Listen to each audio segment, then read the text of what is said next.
ربنا هو الطريق الحق والحياة، هو أساس حياتنا. لو ربنا أساس حياتنا هتكون حياتنا مبنية على الصخر، لكن لو احنا بعيد عنيه هتكون مبنية على الرمل. سهل يا ابوي تنهار.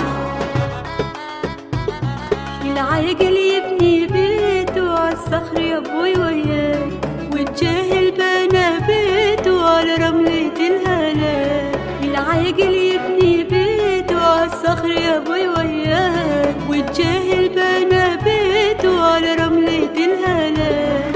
العاقل يحفظ نفسه من مجلس الأشرار، ويسل لسانه وقلبه من شهوة آخرها دمار.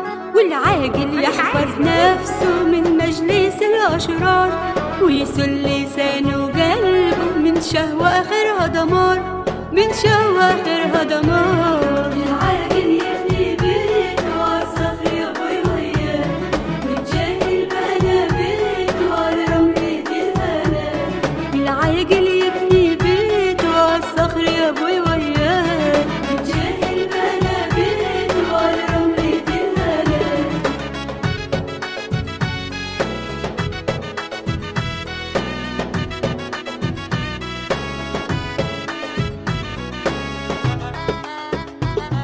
الغصن اليابس يقطع علشان ما طرحش ثمار، لكن اللي يسعى لو يخدع يفرح ويا الأبرار.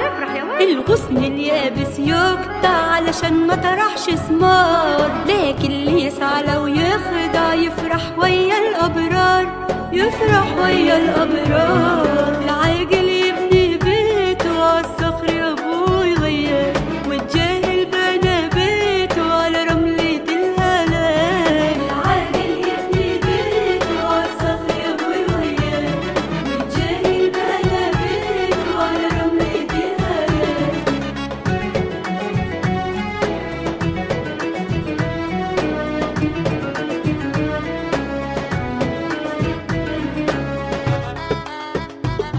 لو ست حكيمة هتبني والجهلة تهد الدار، والكلمة الحلوة بتغني تبقى رفيقة المشوار.